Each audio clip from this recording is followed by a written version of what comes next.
ಇದು ನಮ್ಮ ತಾಯಿ ಮನೆಯ ಗದ್ದೆಯಲ್ಲಿ ಬಂದಿರುವಂಥ ಅಣಬೆಗಳು.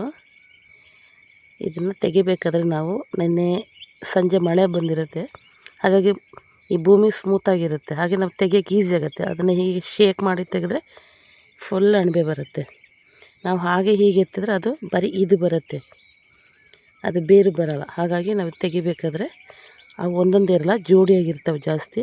ಈಗ ಶೇಕ್ ಮಾಡಿ ಬೆರಳೆ ಒಳಗಡೆ ಹಾಕಿ ತೆಗೆದ್ರೆ ಆರಾಮಾಗಿ ಬರುತ್ತೆ.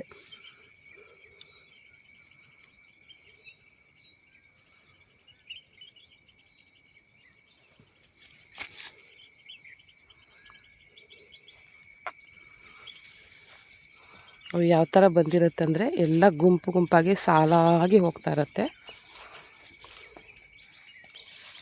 ನೋಡಿ. ಈ ಥರ ಸಾಲಾಗಿ ಗುಂಪು ಗುಂಪಾಗಿ ಲೈನಾಗಿ ಹೋಗ್ತಾ ಇರುತ್ತೆ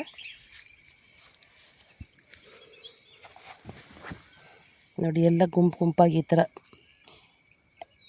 ನೋಡಿದ್ರೆ ನಾವು ಇಡ್ಲಿ ಥರ ಕಾಣಿಸ್ತಾ ಇದೆ, ಅದು ಇಡ್ಲಿ ಅಲ್ಲ, ಇದು ಅಣಬೆ. ಇದು ಈ ಥರ ನಾವು ಶೇಕ್ ಮಾಡಿ ತೆಗೆದ್ರೆ ಫುಲ್ ಅಣಬೆ ಬರುತ್ತೆ.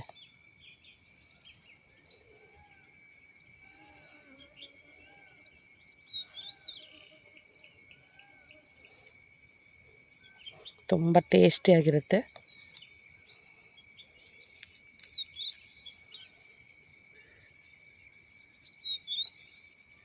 ಮಣ್ಣಿರುತ್ತೆ, ನಾವು ಕ್ಲೀನಾಗಿ ವಾಶ್ ಮಾಡಿಬಿಟ್ಟು ಇದನ್ನು ನಾವು ಗ್ರೇವಿ ಮಾಡ್ತೀವಿ.